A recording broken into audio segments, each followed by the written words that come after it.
இதுக்கு நம்ம கண்டிப்பா வைக்கணும். நீங்க பல்கலைக்கழகம் வச்சே ஆகணும் அப்படின்னு ஆமோதிச்சு பேசின ஒருத்தர் பயங்கரமா பேசியிருக்காரு. அதுல ஒரு சைட்ல ஒரு வாழைப்பழத்துல ஊசி ஏத்துன மாதிரியும் ஒரு பாயிண்ட் சொல்லியிருக்காரு. யார் அவரு?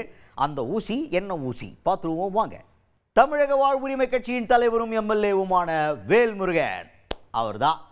இப்போ அவருக்கும் சபாநாயகருக்கும் அடிக்கடி பஞ்சாயத்து இருக்கும். உங்களுக்கே தெரியும். அவர் பேச வந்தார்னா டைமிங் கொடுக்க மாட்டேங்கிறாங்கன்னு சொல்லிட்டு டென்ஷனாகி வெளியே வந்துலாம் சொல்லுவார். எங்களுக்கு மட்டும் நான் என்னங்க தப்பாக பேசிட்டேன் அப்படின்னு சொல்லிட்டு நிறைய பேசுவார்.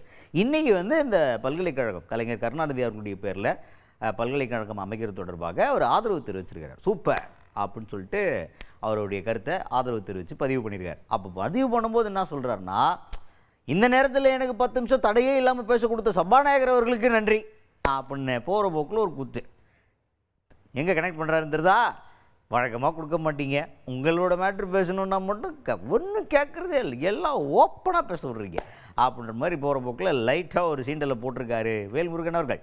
திராவிட முன்னேற்ற கழகத்தில் 2 கலந்து வந்து 89 பாமக தொடங்கிய பிறகு பாட்டாளி மக்கள் கட்சியில் 2ஆம் கட்ட தலைவராக இருந்து இன்றைக்கும் திமுக தலைவர் கலைஞர் அவர்கள் உயிரோடு இருந்து என்னை வழிநடத்துவது போல் இந்த அவையில் நான் உணர்கிறேன். அந்த வகையில் அந்த வரலாற்று சிறப்புமிக்க மகத்தான சமூக நீதி காவலர்கள் மாணவர் பருவத்தில் எனக்கு பொறுப்பளித்த அண்ணன் துரைமுருகனையும் இந்த நேரத்திலே நான் நினைத்து அவர் கரம் பிடித்து வளர்ந்தவன். இவ்வளவு நேரம் 10 நிமிஷம் தடையில்லாத கொடுத்த பேரவைத் தலைவருக்கும் நன்றி சொல்லி, தலைவர் கலைஞர் அவர்களுடைய பல்கலைக்கழகத்தை மிகச்சிறந்த தமிழ் சமூகத்துக்கு பங்காற்றிய தமிழ் சமூகத்திற்கான ஒரு தலைமையிடமாக சென்னையில் அவருடைய பல்கலைக்கழகம் அமைய வேண்டும் என்று வாய்ப்புக்கு நன்றி கூறி நிறைவு செய்கிறேன்.